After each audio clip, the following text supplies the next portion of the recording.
Hola a todos de nuevo y bienvenidos al podcast de Radio ENAP Sport. Soy ENAP, licenciada en Ciencias de la Actividad Física y el Deporte y creadora de este podcast. Hoy vamos a hablar sobre un tema muy importante, un tema muy popular que se da en la población y es el dolor. Vivir con dolor físico. Hay muchos tipos de dolor: dolor emocional, dolor físico. Pero hoy concretamente vamos a hablar del dolor físico. Y es que mucha gente vive con un dolor crónico constante. Algunos de ellos pues aprenden a vivir con ese dolor porque no encuentran la solución. Pero hoy os quiero hablar de cómo podemos mejorar ese dolor o incluso podemos llegar a mitigarlo. Y para eso contaré mi propia historia personal, además de diferenciar entre diferentes tipos de dolor físico. Hablaremos de dolor muscular, dolor articular, dolor tendinoso y cómo el trabajo de fuerza es crucial para reducir, incluso llegar a mitigar ese tipo de dolor. Cómo trabajar con dolor puede reducir, incluso hacer desaparecer por completo el dolor. Y si has oído bien, trabajar con dolor. Acordaos de aquello de no pain, no gain, que en su día utilizó Nike como una campaña de marketing. Y es que es la realidad, ¿no? Si no hay dolor, no hay progreso. Esto no quiere decir que ahora de repente tengamos que machacarnos y morirnos de dolor para progresar. No, y mucho menos en estos temas relacionados con la salud, donde cada cosa que hagamos tiene que estar controlada por profesionales. No podemos de repente leer algo, escuchar algo, ver algo y lanzarnos ahí a hacer lo que sea que he visto. Tenemos que contrastar la información y siempre bajo la supervisión de un profesional, ¿vale? Estamos hablando de la salud de las personas. Yo os contaré mi experiencia personal desde mis vivencias, además de mi experiencia personal, cómo ha mejorado a partir del trabajo de fuerza que yo misma me he planificado porque yo me dedico a esto y soy profesional de este tema.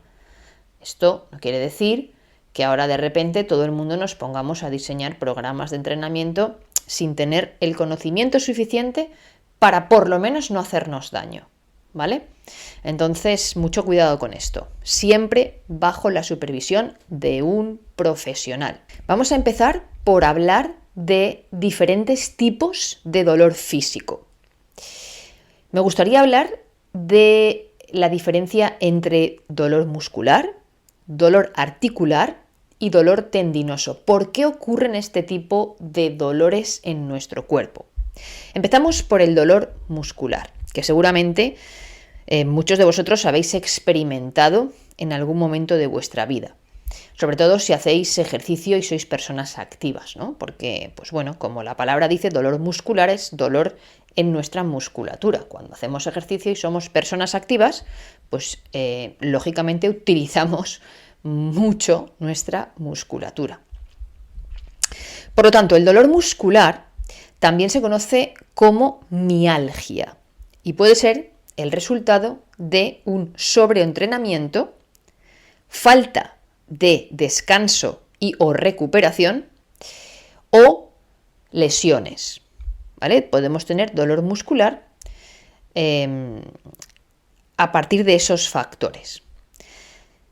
Suele sentirse, es bastante común, sentir este dolor muscular después de una sesión de entrenamiento intensa, después de un partido intenso, de una sesión de ejercicio intensa, debido a la acumulación de ácido láctico o microdesgarros en las fibras musculares. Vamos a explicar un poquito más qué es el ácido láctico, porque seguro que habéis oído esa palabra, ácido láctico, por ahí, en algún momento de vuestra vida. Seguro que habréis oído lo típico de, no, tengo agujetas, eso es ácido láctico acumulado.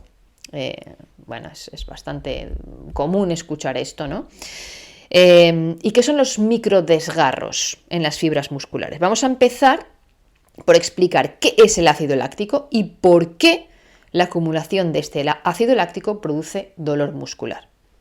Bueno, pues el ácido láctico es un subproducto del metabolismo anaeróbico.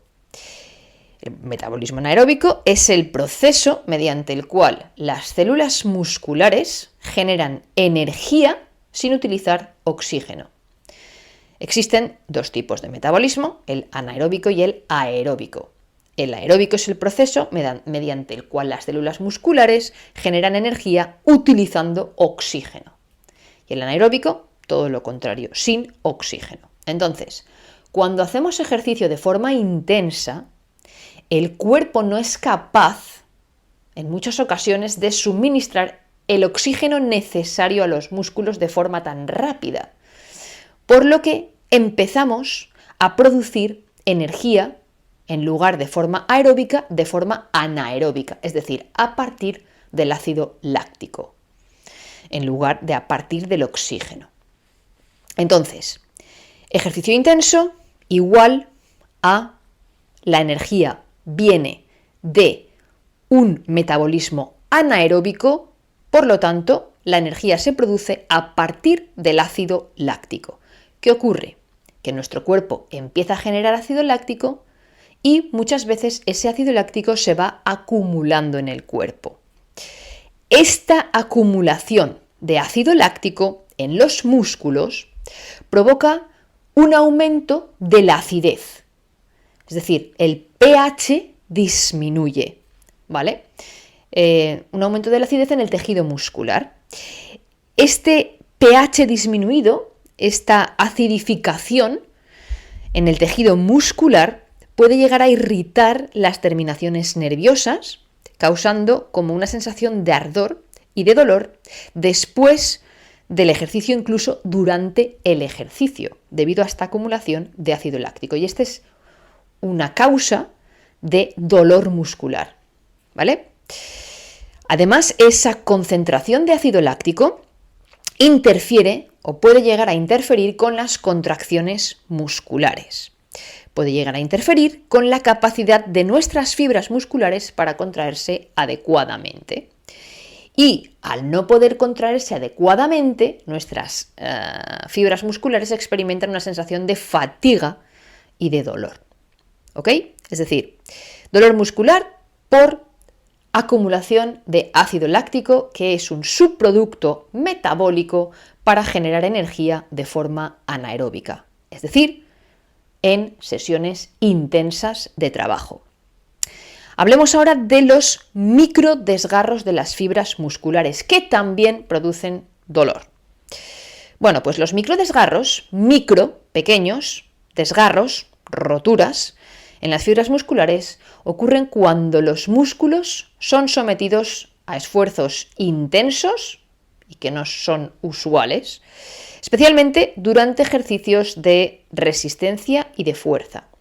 Es decir, cuando yo someto a mis músculos a ejercicios muy intensos, explosivos, cortos, donde tienen que resistir pues mucha presión y hacer mucha fuerza, las fibras se pueden llegar a romper, pueden llegar a experimentar microroturas.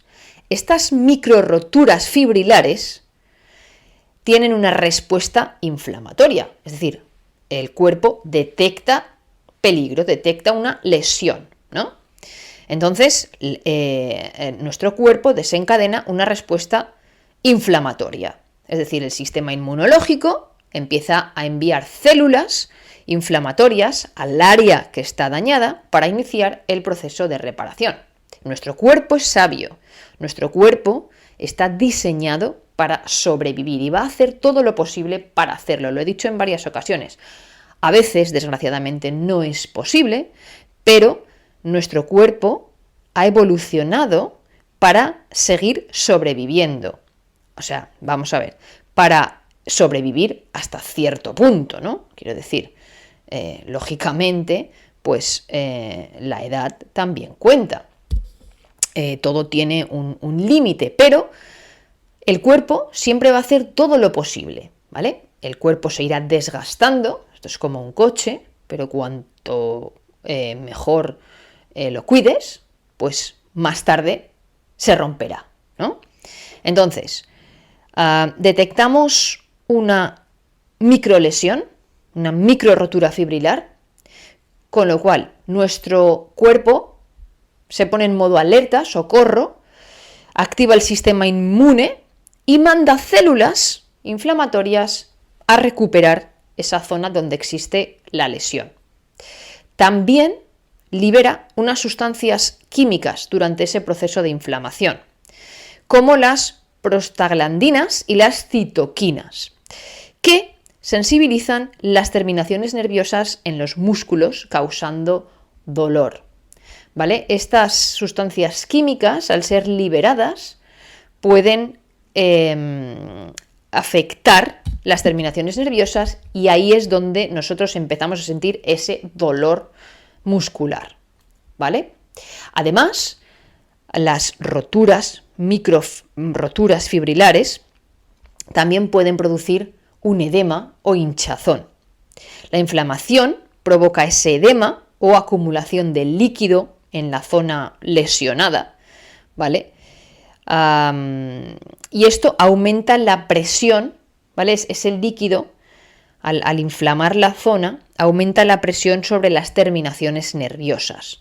Esa presión nos lleva a esa sensación de dolor de nuevo, ¿vale? Entonces, podemos experimentar dolor muscular a través de la acumulación de ácido láctico y a través de las microroturas fibrilares. Existe un tipo de dolor llamado DOMS, D-O-M-S. Esto corresponde a Delayed Onset Muscle Soreness, ¿ok? Dolor muscular de aparición tardía. Lo que comúnmente solemos llamar agujetas. Es decir, yo hago una sesión de entrenamiento o tengo un partido y al cabo de unas horas, unas 24 o 72 horas, experimento un dolor muscular. La gente comúnmente solemos decir son agujetas, ¿no? Ayer el partido fue súper intenso, o me pegué un entrenamiento súper cañero y ahora pues tengo agujetas. Bueno, pues esto es el DOMS, dolor muscular de aparición tardía o Delayed Onset Muscle Soreness, ¿ok? Entonces, ¿por qué se produce este dolor muscular de aparición tardía? Pues bueno, son microdesgarros de esas fibras musculares, ¿vale? Lo que he comentado anteriormente. Y esos microdesgarros producen ese hinchazón a posteriori que provoca presión en las terminaciones nerviosas y hace que tengamos esa sensación de dolor. Pero esto muchas veces pues ocurre más tarde, ¿vale? ¿Cuáles son las características? Bueno, pues tenemos dolor en la zona, en la musculatura normalmente que hemos trabajado de forma más intensa. Los músculos suelen estar rígidos. Muchas veces notamos que tenemos poca fuerza en esos músculos, ¿no? Durante un periodo corto de tiempo. Y al tocar, al tacto, esos músculos pues están muy sensibles, ¿no? Existe dolor, ¿vale? Entonces, ¿por qué se deben este dolor o lo que llamamos comúnmente agujetas? Bueno, pues estas son debido a microroturas fibrilares, ¿vale? Que como he dicho, el dolor aparece al cabo de unas 24-72 horas porque pues, la zona se va inflamando hasta causar ese dolor. De dolor físico que también es bastante común es el dolor articular. El dolor articular afecta a las articulaciones, es decir, al codo, rodilla, cuello, etc. Y puede deberse a condiciones como la artritis, a lesiones o a lo que llamamos desgaste natural, ¿ok? Este tipo de dolor te puede limitar el movimiento en las articulaciones, el movimiento articular, ¿vale? Y puede afectar a tu calidad de vida si no se trata de forma adecuada. Es el típico dolor que la gente empieza a experimentar pues a partir de cierta edad, ¿no? Bien sea, como he dicho, por un tipo de inflamación, como es la artritis, porque has tenido algún tipo de lesión o tienes algún tipo de lesión, o por simplemente desgaste de esas articulaciones, ¿vale? Vamos a hablar un poco de estos tipos de dolor articular, ¿no? ¿Qué es la artritis? La artritis es una inflamación de una o más articulaciones en nuestro cuerpo que provoca dolor, hinchazón, rigidez y una disminución en el rango de movimiento. Por ejemplo, vamos a poner el ejemplo del hombro, ¿vale? Hay mucha gente que tiene la movilidad limitada a nivel de la articulación del hombro. No pueden subir de aquí, con lo cual esto les afecta a su calidad de vida, porque, por ejemplo, cuando quieren alcanzar algo en una estantería que está un poquito más alta, aquí, coger una taza para el desayuno, por ejemplo, pues lo pasan mal, ¿no? Porque no les permite mover más allá. Sienten dolor, ¿vale? Y hay gente, pues, que piensa que esto es normal, que es la edad, que tal y que cual, y aprende a vivir con ese dolor. Entonces, pues hace peripecias, se mueve así, así, hasta alcanzar la taza y demás, ¿no? Pero luego empezamos pues con la rodilla o lo que sea. Bueno, pues sí, a veces se debe a desgaste natural, pero hay métodos para tratar esto y quizás no para revertirlo, o sí, pero para mejorarlo seguramente encontraremos algún tipo de mejoría, ¿vale? Y estoy hablando de la actividad física y el deporte, aunque hay otras cosas también, pero la actividad física y el deporte, como es el trabajo de fuerza, puede mejorar muchísimo este tipo de dolores. Ahora después lo explico con más detalle, ¿vale? Existen varios tipos de artritis, pero los más comunes son la osteoartritis y la artritis reumatoide. ¿Qué es la osteoartritis? La osteoartritis es el desgaste y deterioro del cartílago que recubre las articulaciones. Al final de los huesos existe un cartílago, ¿vale? Este cartílago protege el hueso, la terminación ósea, para que en la misma articulación un hueso con el otro pues no se rocen y no se rompan, ¿no? Entonces es el desgaste o deterioro del cartílago que recubre esas articulaciones. ¿Qué síntomas sueles experimentar si tienes osteoartritis? Pues tienes dolor, tienes hinchazón en esa zona y rigidez en las articulaciones, especialmente después de utilizar mucho esa articulación o al final del día que inconscientemente pues la has utilizado, ¿no? Has hecho algún tipo de movimiento para algo. No te digo haciendo ejercicio, pero en tu vida cotidiana, en tu vida diaria. Por otro lado, tenemos la artritis reumatoide. Esto es una enfermedad autoinmune donde el sistema inmunológico ataca el revestimiento de las articulaciones, la membrana sinovial. Las articulaciones están protegidas por una membrana, ¿vale? Entonces, lo que ocurre es que el sistema inmune se activa y ataca esa membrana. Y al atacar esa membrana, pues está como poniendo al descubierto esas articulaciones. ¿Cuáles son los síntomas? Dolor articular de nuevo, hinchazón, rigidez. Normalmente la rigidez existe por la mañana porque estás en frío o después de periodos de inactividad, ¿no? Y a menudo afecta de forma simétrica en las articulaciones. Por ejemplo, puede que te afecte a las dos manos, puede que te afecte a las dos rodillas, puede que te afecte a los dos tobillos, ¿vale? No siempre, pero en la mayoría de los casos afecta de forma simétrica. ¿Por qué puede ocurrir la artritis reumatoide? Bueno, pues puede haber, como con todo, una predisposición genética, puede ser debida a factores hormonales, que tengamos un desbalance hormonal a nivel masculino o femenino, a factores ambientales. Pues hay estudios, ¿no?, que demuestran que la calidad del ambiente también afecta a nuestro sistema inmune, ¿no? Y también puede ser debida a un desbalance en nuestra microbiota intestinal. ¿Qué es la microbiota intestinal?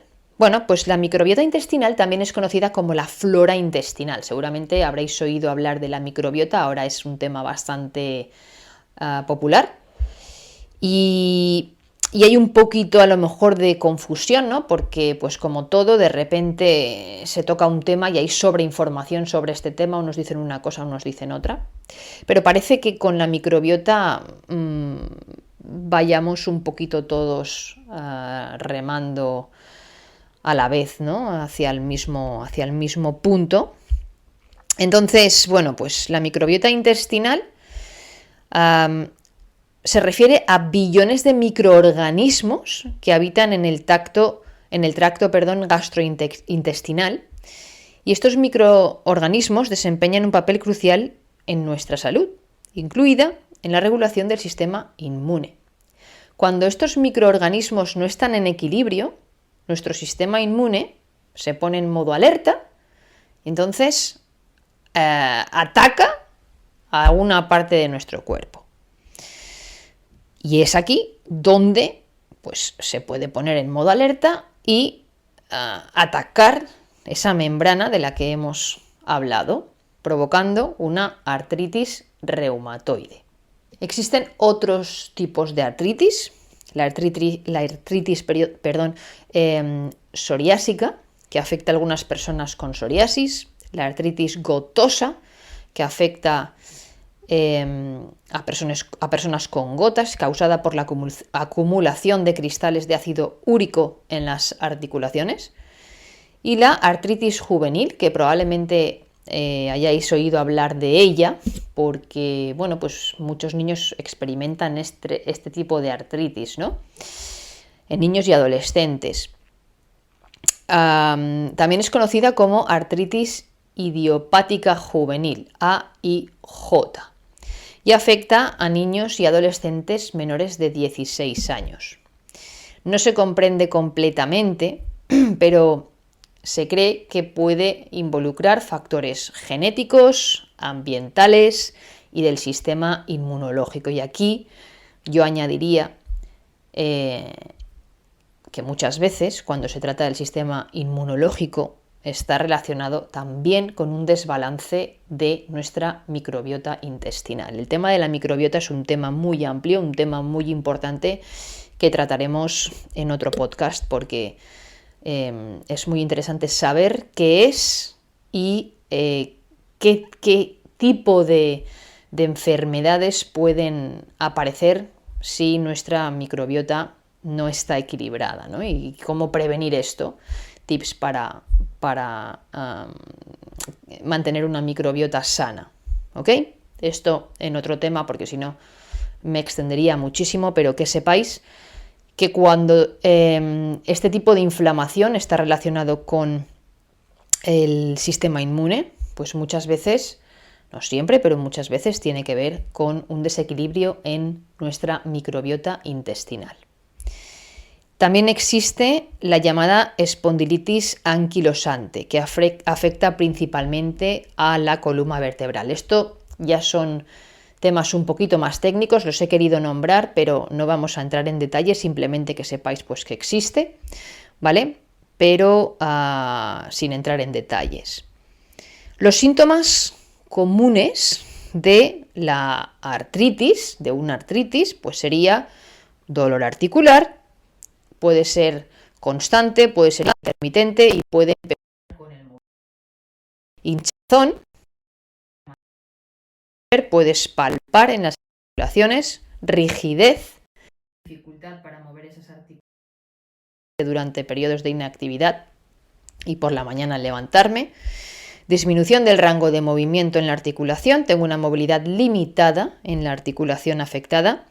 Y enrojecimiento y calor. Muchas veces puedes ver como la zona en esa articulación está roja, ¿no? Está enrojecida. Y está caliente. Cuando pones la mano notas que está caliente. Ahí existe una inflamación. Vale, y hemos hablado de dolor muscular, hemos hablado de dolor articular y ahora vamos a hablar de dolor a nivel de tendón, ¿no? Dolor tendinoso, ¿vale? Es, como he dicho, dolor en los tendones, conocido como tendinitis. Seguramente habréis oído este palabra, ¿no? Tendinitis. Esto es bastante común entre los deportistas. Este dolor, una tendinitis, se produce por la inflamación o la irritación de los tendones, los tejidos que conectan el músculo con el hueso. Y usualmente se debe a movimientos repetitivos o de sobrecarga, ¿vale? Cuando sobrecargo el tendón o cuando repito mucho movimiento, por ejemplo, pues los corredores de larga distancia que repiten mucho el movimiento de la zancada, ¿vale? Cuando yo sobrecargo, por ejemplo, el tendón de Aquiles, suelen haber muchas tendinitis a nivel de tendón de Aquiles, ¿no? Porque pues, son movimientos muy repetitivos, el tendón de Aquiles soporta tu peso corporal continuamente durante pues, muchos kilómetros, muchas horas, etc., ¿no? Esto es lo que comúnmente llamamos una tendinitis. Entonces, como bien estoy diciendo, son movimientos repetitivos y continuos, y esto irrita el tendón y se puede llegar a inflamar, ¿vale? Entonces, pues bueno, es cuando no descansamos lo suficiente, cuando no recuperamos lo suficiente y cuando repetimos mucho ese movimiento, podemos causar ese tipo de irritación e inflamación. Cuando decimos sobrecarga, nos referimos al exceso de tensión o esfuerzo al que se somete el tendón durante el ejercicio físico.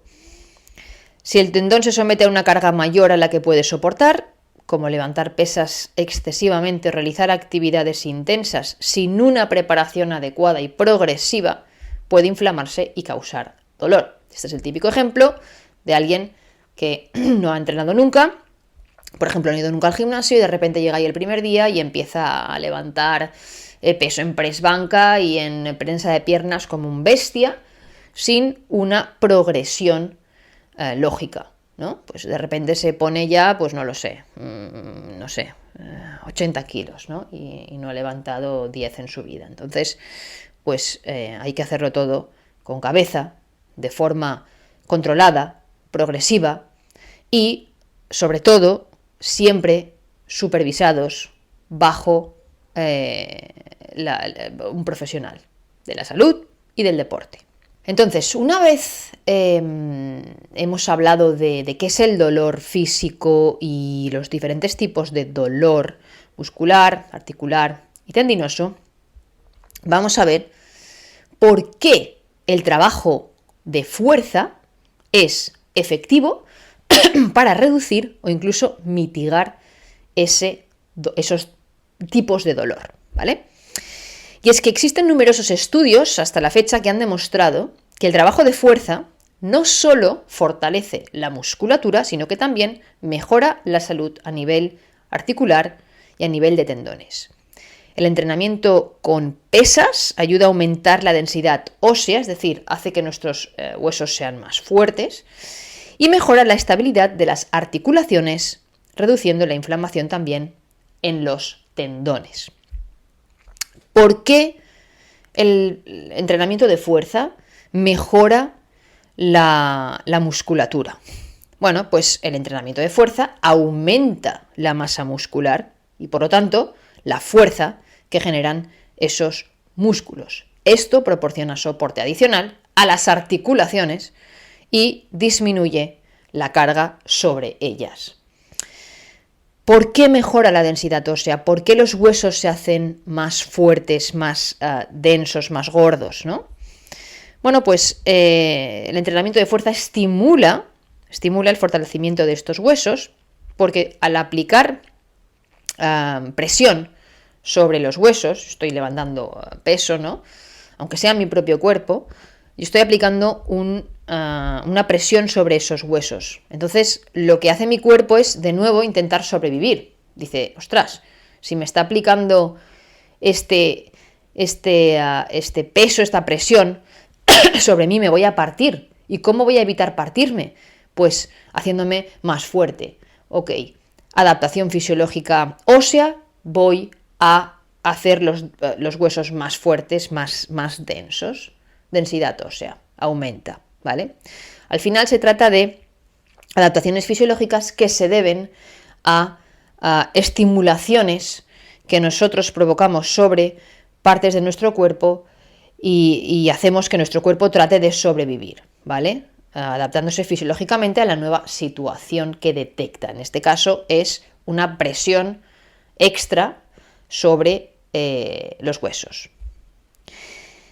Y también reduce la inflamación, ¿no? El trabajo de fuerza puede reducir la inflamación sistémica y mejorar la recuperación de los tendones y de los músculos. Entonces, la pregunta del millón. ¿Debería entrenar con dolor? Es decir, si yo tengo dolor, ¿significa que tengo que hacer reposo o que puedo entrenar? Porque cuando entreno, tengo dolor. Entonces, ¿qué hago? ¿Me siento en el sofá o entreno? Bueno, pues hay que saber diferenciar el dolor y, por supuesto, como he repetido y lo sigo repitiendo y lo seguiré repitiendo hasta la saciedad, siempre bajo la supervisión de un profesional. Pero sí, se puede entrenar con dolor. De hecho, en muchas ocasiones debes entrenar con dolor, porque si dejas de entrenar, el dolor no solo va a persistir, sino que probablemente aumentará. Entonces, existe el DOMS, como hemos dicho anteriormente, ¿vale?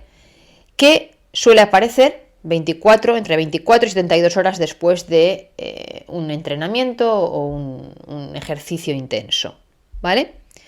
Esto no es motivo para evitar un entrenamiento. Yo tengo dolor muscular, comúnmente llamado agujetas, y no dejo de entrenar por eso. Sigo entrenando, porque ese dolor no es un dolor peligroso.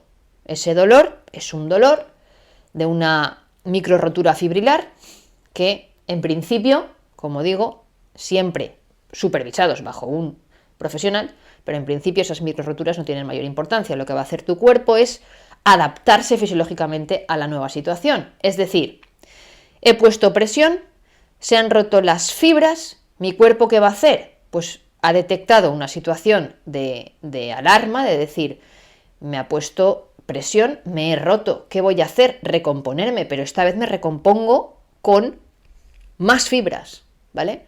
Me voy a hacer más fuerte, igual que el hueso se hace más fuerte, el músculo se hace más fuerte, porque está intentando adaptarse a la nueva situación, ¿vale? Entonces, cuando tengo ese tipo de dolor, DOMS, el que aparece después el que comúnmente llamamos agujetas, sigo entrenando. Esto no es motivo para sentarme en el sofá ni decir, no voy a estar un día, 2 días, una semana, porque es que tengo dolor. No. Sigues entrenando, ¿ok? Perdón. Si tengo un dolor ligero, si el dolor es leve y no me impide el movimiento normal de la articulación, del músculo, ¿vale? Puedo seguir entrenando, pero probablemente pues tenga que adaptar los ejercicios, reducir la carga, ¿vale? Y adaptarme a la situación en ese momento, ¿vale? Siempre supervisados por un profesional, ¿ok? Y si tengo un dolor medio, ¿vale?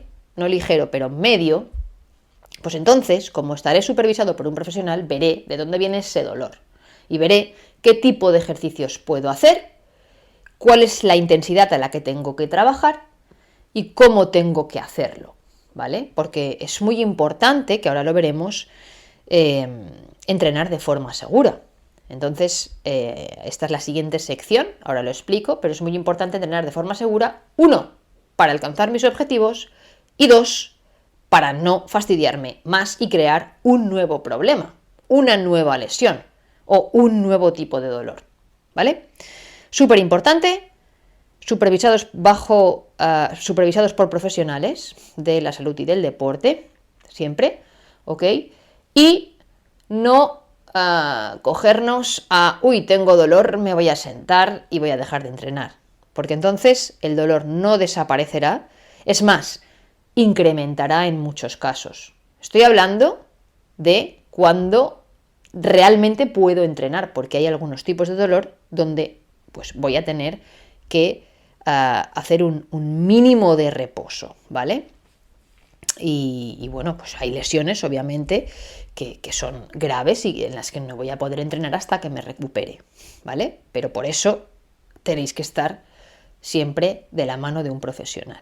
Vale, entonces, tengo dolor, está bien entrenar, es seguro entrenar.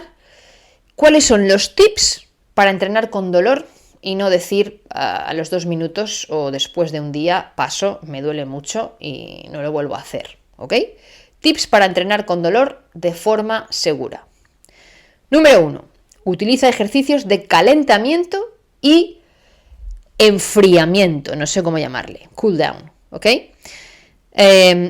Ejercicios como estiramientos dinámicos para calentar y estiramientos estáticos al final de los entrenamientos te ayudarán a aumentar el flujo sanguíneo. En el caso de los estiramientos dinámicos, acordaos, dinámicos con movimiento, esto es un estiramiento dinámico, ¿vale? Con movimiento aumenta el flujo sanguíneo, aumenta la oxigenación, ¿vale? En mi cuerpo, aumenta la temperatura corporal, etcétera, etcétera. Entonces, pues bueno, se calientan las articulaciones, musculatura, bla, bla, bla, disminuye el dolor, ¿vale? Y preparo mis articulaciones, mis tendones, mis músculos para la actividad física, ¿vale? Estiramientos estáticos, ejemplo, esto sería un estiramiento estático, ¿vale? Al final de los entrenamientos. ¿Para qué? Pues porque durante la actividad física el músculo se contrae, se relaja, se contrae, se relaja, se contrae, se relaja, y entonces lo que hace es que se va quedando cada vez como más contraído, ¿no? Y al final del entrenamiento pues hay que estirarlo, es como una goma elástica, hay que estirarlo para que vuelva a su posición normal, porque si no, pues nos encontramos un poco rígidos, porque el músculo no está totalmente en su posición original, no está estirado del todo, ¿vale? Así de forma más que nos entendamos todos, ¿ok? Punto número 2, escucha a tu cuerpo. Es muy importante conocer nuestro cuerpo, cómo funciona y entender qué nos pasa. El dolor que se siente como un dolor muscular general puede ser manejado con precaución, mientras que el dolor específico de una articulación o de una lesión se tiene que tratar con más cuidado. Entonces, importante, siempre estar con un profesional que te ayudará a manejar esas situaciones. Punto número 3, modifica los ejercicios y adáptate. Adapta los ejercicios para realizar con cabeza. Por ejemplo, si tienes dolor en la rodilla, pues puedes hacer ejercicios de fuerza del tren superior del cuerpo y también del tren inferior, ¿vale? Pero adaptando las repeticiones, la intensidad de ese ejercicio y a lo mejor incluso trabajando la misma musculatura, la misma articulación o el mismo tendón, pero con otro tipo de ejercicio, ¿vale? Que sea menos agresivo, ¿ok? Hay que adaptarse. También puedes adaptarte reduciendo la carga, disminuyendo el peso o la intensidad para reducir presión sobre esas áreas donde tengo dolor, ¿ok? Punto número 4, incorpora ejercicios de recuperación. Como he dicho, estiramientos y movilidad, estiramientos para mantener la flexibilidad y mejorar la circulación en el área afectada. Y también terapias alternativas, como por ejemplo, pues la aplicación del hielo en algunos casos, masajes o técnicas de liberación miofascial para complementar el entrenamiento. ¿Qué son las técnicas de liberación miofascial? Bueno, pues son técnicas terapéuticas que se utilizan para aliviar el dolor y la tensión en los músculos y en el tejido conectivo conocido como fascia. La fascia es una red de tejido conectivo que envuelve y soporta los músculos, huesos y órganos del cuerpo. Cuando esta fascia se vuelve rígida o tensa, puede causar restricciones en el movimiento y dolor muscular. Entonces, ¿qué métodos podemos utilizar para la liberación miofascial? Bueno, pues está el método manual, que es realizado por un terapeuta, el cual aplica presión y estiramiento sobre puntos específicos del cuerpo para liberar la tensión en la fascia. Esto puede incluir movimientos lentos y sostenidos sobre las áreas específicas del tejido. Luego tenemos los famosos rodillos, los foam rollers, ¿vale? Que habréis visto que muchos deportistas de élite utilizan, por ejemplo los futbolistas. Estos rodillos aplican presión sobre áreas tensas del cuerpo. El uso de los rodillos ayuda a descomponer el tejido rígido y a mejorar la circulación sanguínea. Y también existe el masaje con pelotas de terapia, como por ejemplo las pelotas de tenis. Si habéis ido a un fisioterapeuta, probablemente hayáis visto esto o incluso lo hayáis experimentado, ¿no? Estas pelotas aplican presión en puntos específicos y liberan las áreas de tensión en los músculos y en la fascia muscular. Punto número 5, tip número 5, prioriza la técnica. La técnica es súper importante en el trabajo de fuerza. Una correcta técnica evitará lesiones adicionales, además de que te ayudará a alcanzar tu objetivo. Es súper importante trabajar de nuevo de la mano de un profesional. Tip número 5, consulta con un profesional. Si experimentas algún tipo de dolor, ¿vale?, que tú mismo notes que no es un dolor normal, pues tendrás que acudir a un profesional de la salud y a un profesional del deporte para buscar cuál es el problema, encontrarlo y empezar a trabajar en mejorar o incluso hacerlo desaparecer por completo si es posible. Y por último, tips para superar la barrera mental del dolor. Es decir, tengo dolor, necesito superar esa barrera mental para animarme a seguir entrenando día a día y a que ese dolor no reaparezca. Mentalidad positiva.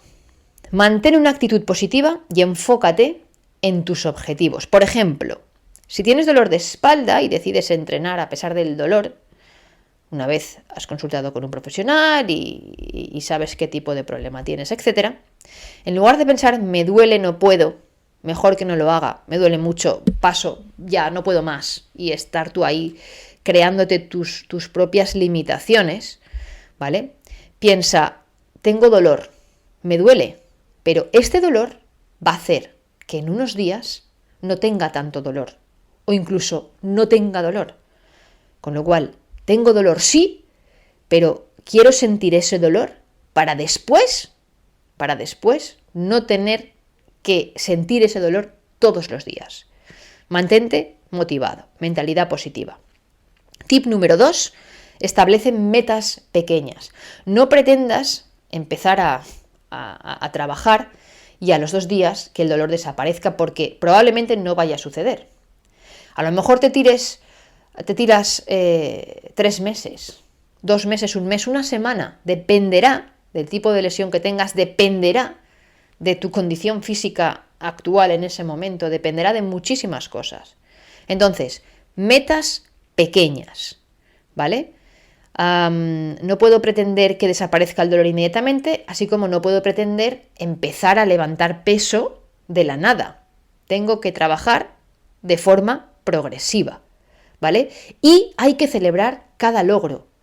Si he completado mi entrenamiento hoy, muy bien, lo has hecho, mañana más. Y cada logro hay que celebrarlo. ¿Cómo te gusta celebrarlo? ¿Con un trozo de chocolate si puede ser lo más negro posible, ¿no? Pues, oye, cuando acabes de entrenar, te tomas un trozo de chocolate o a lo largo del día, o lo que sea, o cómo te sabe ese café después de entrenar y darte una ducha, ¿no? Pero celebra los logros. Vamos a ver, lógicamente con conocimiento, ¿no? No, voy a entrenar y después pues me voy a comer 5 hamburguesas porque así celebro mi... Hombre, pues 5 hamburguesas, pues depende, ¿no? Si son hamburguesas a la plancha, a la barbacoa, tal, caseras, de carne de pasto, etcétera, etcétera. No tiene por qué ser de pasto, ¿no? Pero estoy poniendo como la situación ideal. Pues bueno, al final son proteínas, ¿no?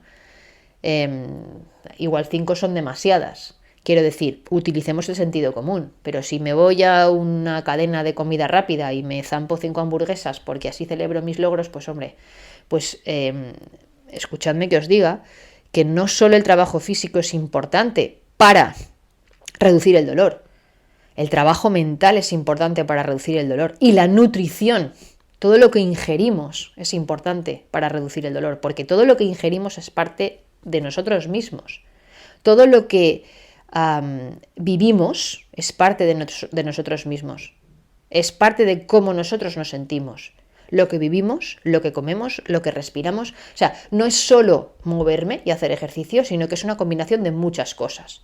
Hoy estamos hablando de cómo el ejercicio de fuerza, el trabajo de fuerza, mejora, incluso mitiga este tipo de dolor. Pero es que hay otros muchos ejercicios, ¿vale?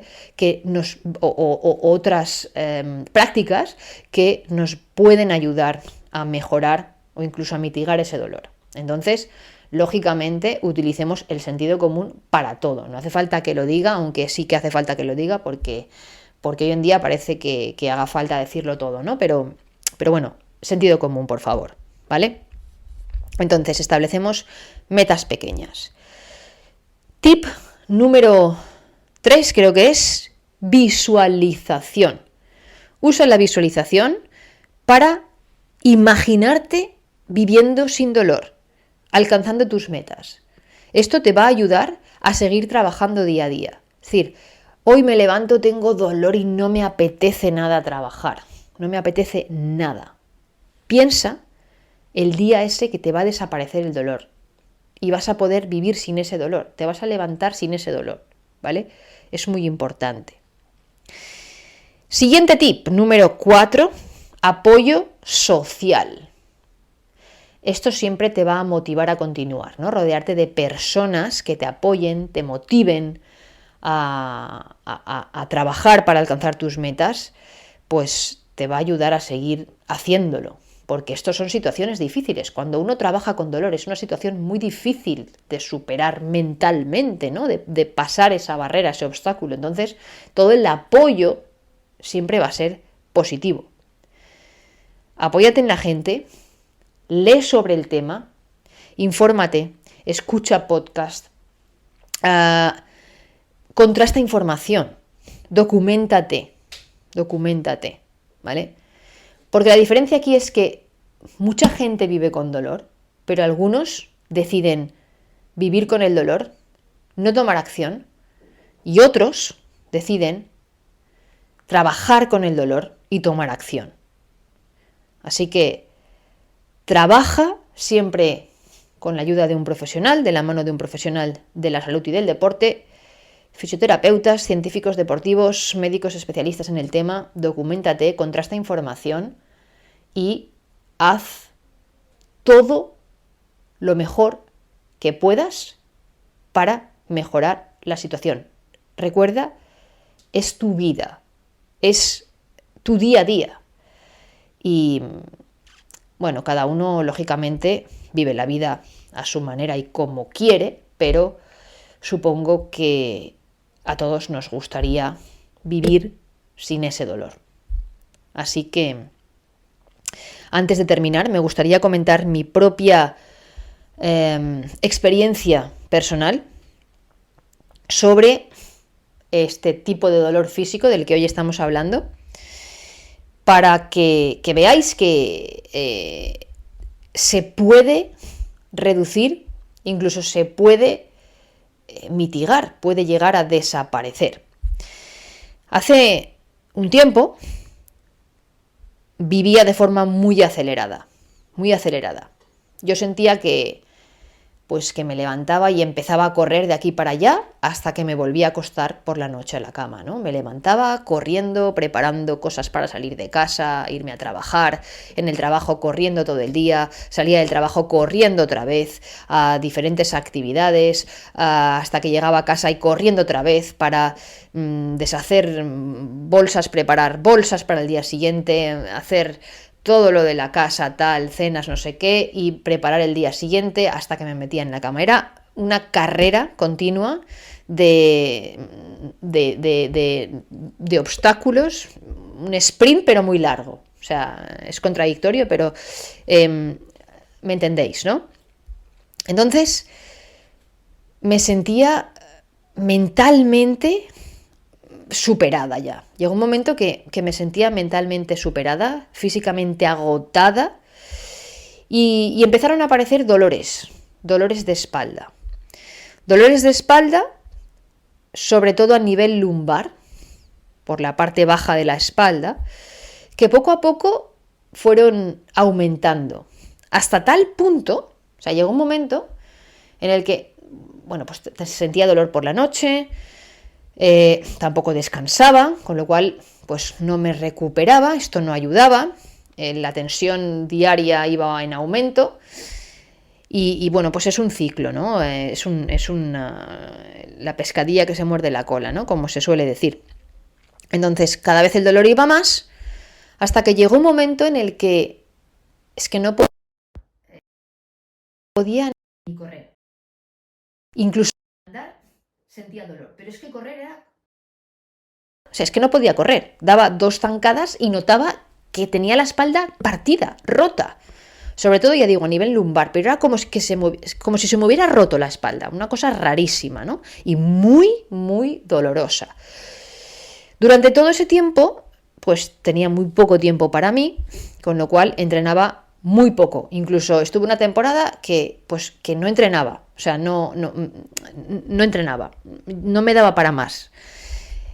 Siempre puedes buscar tiempo, ¿vale? Pero bueno, pues al final yo lo entiendo porque es que lo he vivido, ¿no? Los que, bueno, cada uno tiene lógicamente sus circunstancias, yo hablo por mi experiencia, pero los que somos padres, pues durante la época de crianza, tu vida es tu hijo, tu hija, ya está, tú eres el último de la cola, tú mismo te pones el último de la cola y te dedicas exclusivamente a ellos y como pues trabajamos pues a tu trabajo y a tus hijos y entonces tú al final, ¿no? Claro, cuando tienes 2 minutos dices no puedo con la vida, o sea, no me puedo levantar de aquí, del sofá, ¿no? Claro, grave error, porque cada vez pues la cosa va empeorando. Y yo, que soy profesional de este tema, he pasado por ahí, o sea, entiendo perfectamente a la gente, si es que lo entiendo. Pero por eso también, como sé lo que hay, sé de qué va y lo he experimentado, pues quiero ayudar y por eso estoy contando esto y por eso añado en mi propia historia, ¿no? Bueno, pues llegó un momento que ese dolor me bloqueaba totalmente. Claro, al bloquearme físicamente, al no dejarme ni dar 2 zancadas, y quedarme también enganchada en varias ocasiones de no poder moverme, tener que pincharme, etcétera. Pues claro, la cosa ya se estaba complicando, mentalmente me estaba afectando porque pues, una persona activa como yo he sido, el último deporte que hice a nivel competitivo fue triatlón y pensar que he entrenado como he entrenado, que he hecho triatlones y que no podía ni dar 2 zancadas, estaba pensando, ¿qué me está pasando? ¿No? Porque, bueno, pues primero piensas que es tensión, después que pues alguna contractura, pero es que sentía como que tenía la espalda rota. Así que al final, pues fui al especialista y después de varias pruebas me diagnosticaron una discopatía degenerativa a nivel de L4, L5, eso es la zona lumbar, la vértebra 4 y 5, L5S1, ¿vale? Zona lumbar y sacro, con rotura del anillo fibroso posterior. Claro, tú ves todo eso y dices, pues ya está, liada, ¿no? Voy al especialista de nuevo, le enseño las pruebas, incluso, bueno, luego tuve que ir a varios para contrastar información, porque claro, el primero pues me asustó, ¿no? Porque me dijo que bueno, la probabilidad no era muy alta, pero que tuviera cuidado porque un mal movimiento o una mala caída me podía dejar en silla de ruedas. Y yo, bueno, pero una mala caída, ¿a qué se refiere, no? Bueno, pues si te caes de la bici, si te caes esquiando, si tienes un golpe. Claro, a ver, pues caerte de la bici, pues te puedes caer, ¿no? Caerte esquiando, pues te puedes caer. Un mal golpe, pues lo puedes tener. Y claro, me quedé un poco bloqueada y pensando, esto no me gusta, ¿no? Entonces, pues bueno, tuve que contrastar información, fui a más especialistas, me quitaron un poco el miedo del cuerpo, pero aún así el dolor no desaparecía. El dolor seguía ahí y las limitaciones, la movilidad y mentalmente estaba fastidiada, ¿no? Entonces, bueno, en la mayoría, el último tengo que decir que no, pero los anteriores sí que coincidían en nada de trabajo de fuerza, nada de nada, excepto natación. Claro, yo no quise entrar en ningún argumento con el especialista, porque es que no me meto con el trabajo de nadie, no es mi intención, pero sí que me gustaría decirle a la gente a la que mandan a la piscina, que muchas veces cuando existe algún tipo de dolor por ahí te dicen tienes que nadar y solo puedes nadar. Pues que cuando te dicen eso, muchas veces, no sé si es por falta de tiempo o porque se les ha pasado y ya está, no lo sé, pero se refieren a que vayas a la piscina, pero a que vayas a un curso de natación terapéutica donde te van a tratar ese tipo de lesión en el agua, ¿vale? O a que vayas a un curso de natación comentándoles previamente al técnico que te está dando las clases, el problema que tienes, ¿vale? Para que te enseñe la técnica correcta para nadar. Porque claro, la gran mayoría de gente aprende a nadar para sobrevivir en el agua, es decir, aprende a flotar, aprende a desplazarse, pero simplemente para no ahogarse. Pero no digo que sean nadadores profesionales, pero no tienen una técnica correcta y no pasa nada. Pero claro, no pasa nada cuando tú vas al mar o a la piscina de verano de turno a refrescarte un poco y a dar 2 brazadas para salir de la piscina, entrar o desplazarte y hablar con el vecino. Pero sí que pasa cuando un especialista te manda a nadar, o sea, tu técnica es un desastre, no porque no se te dé bien, simplemente porque, pues, oye, no has ido a aprender, ¿no? Ese tipo de deporte. Ya haces bastante que flotas y te desplazas, pero tu técnica no es lo suficientemente correcta como para estar nadando 30 minutos o 1 hora, porque es que cuando tú nadas mal, y utilizo la palabra mal y no pasa nada, es decir, cuando no tienes una técnica correcta, es que no solo no vas a mejorar, sino es que te vas a fastidiar más o te puedes fastidiar más. Entonces, yo he trabajado en piscinas y he llevado cursos de natación terapéutica y he llevado cursos para enseñar técnica, para nadar. He llevado cursos para perfeccionar la técnica, etc. Y ha venido gente con problemas de espalda. Pero también he visto que había gente pues, que venía, o incluso cuando yo entrenaba, ibas a entrenar, te metías en el carril de donde la gente va por libre a nadar, y tú te metías a entrenar y veías gente que estaba ahí, pues que le habría mandado el médico o el especialista ahí a nadar, y los pobres es que no sabían nadar, y claro, estabas padeciendo y diciendo, jolín, es que se van a hacer daño, es que se van a hacer daño.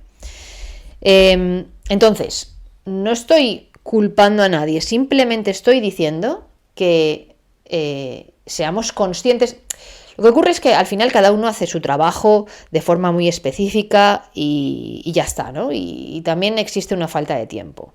Entonces, muchas veces la gente pues da por hecho que si te dicen que te vayas a la piscina, pues que tú entiendes que tienes que saber nadar bien. Pero claro, pues la gente, pues oye, va allí en piloto automático y se mete a hacer largos como puede, ¿no? Ser conscientes, por favor. Si os mandan a la piscina, entended que deberíais tener una técnica correcta para no haceros daño.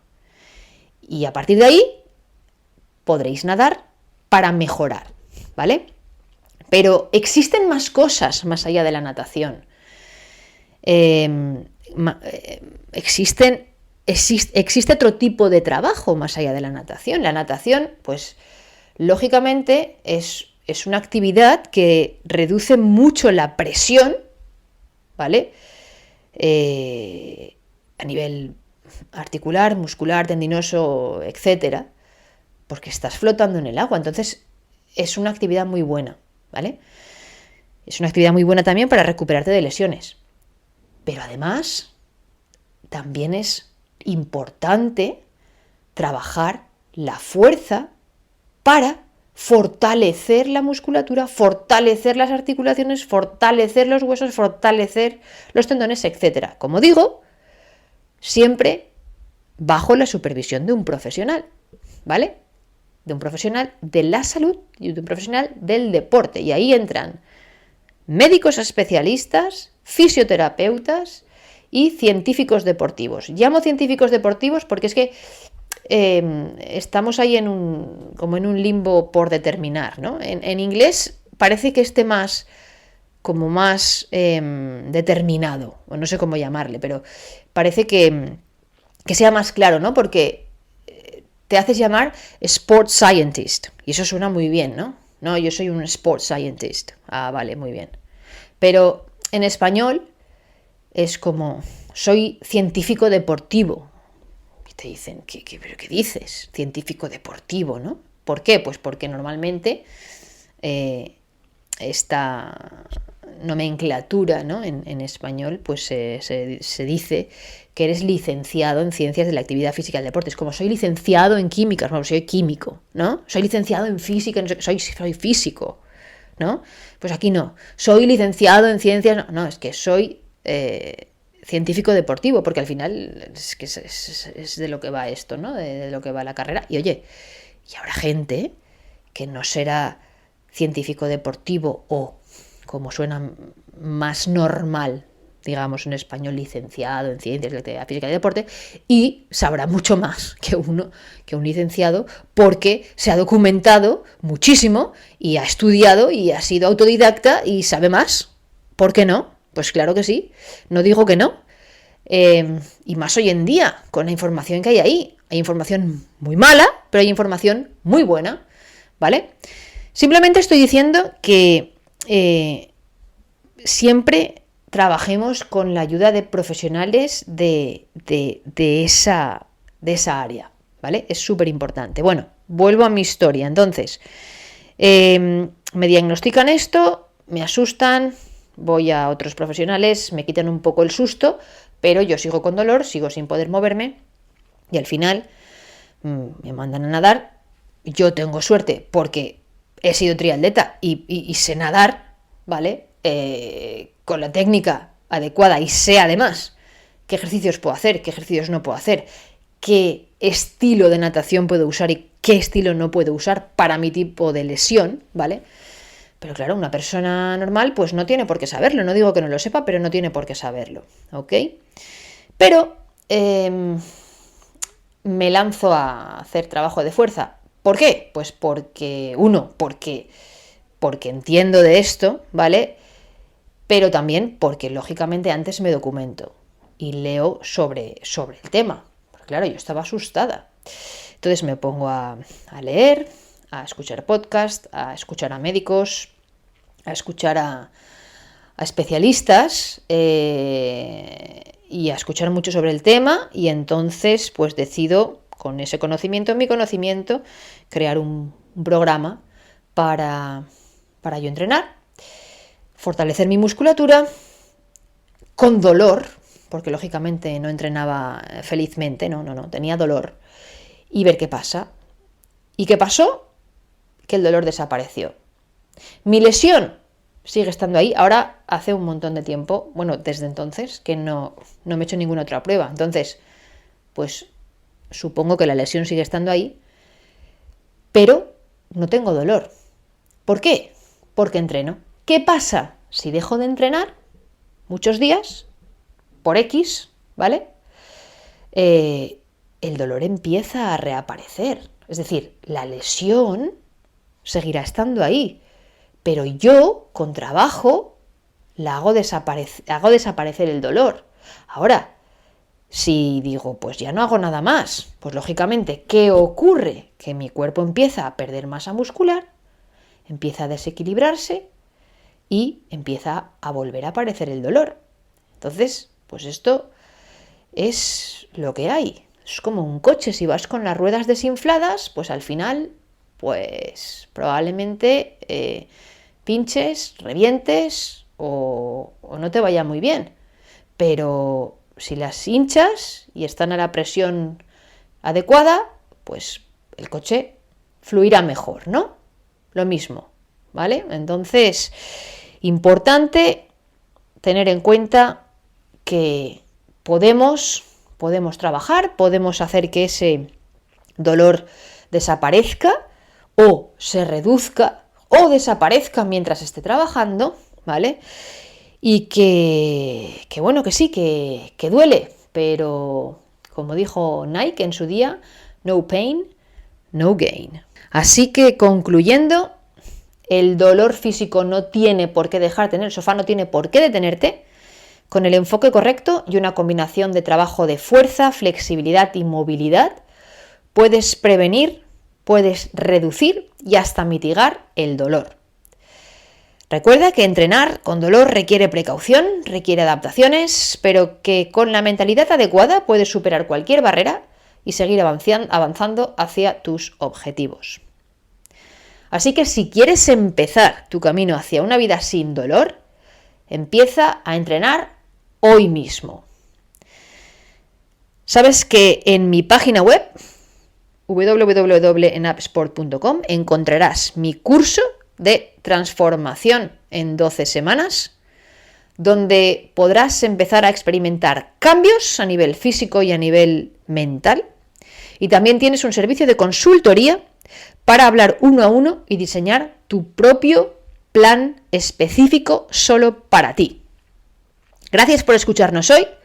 No olvides suscribirte a este podcast y a mi canal si te ha gustado este tipo de contenido. Esto siempre ayuda a seguir creando contenido. Y no dudes en compartir este podcast y las redes sociales con todos aquellos que creas que puedan encontrar esta información útil. Hasta la próxima, y para cualquier otra cosa te espero en mi página web www.enapsport.com. Que tengas un buen día. Y así llegamos al final de otro episodio de Peak Perform Fitness de Enap Sport. Espero que hayas encontrado útil la información y que estés listo para aplicar lo que has aprendido hoy en tu vida diaria. Recuerda que la clave del éxito es la constancia y el compromiso con tus objetivos. No importa lo grande que sean o lo pequeños que sean, pero lo que cuenta es cada paso en tu camino hacia una vida más saludable, más productiva y más plena. Si te ha gustado este episodio, no olvides en suscribirte al podcast para no perderte ninguno de los próximos episodios.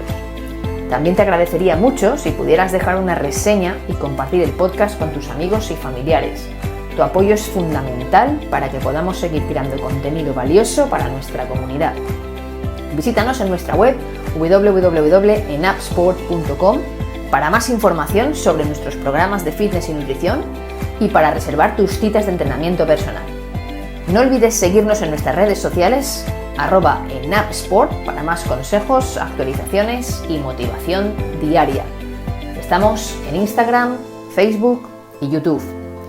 Otra cosita, si tienes alguna pregunta o tema que te gustaría que abordáramos, no dudes en enviarnos un mensaje.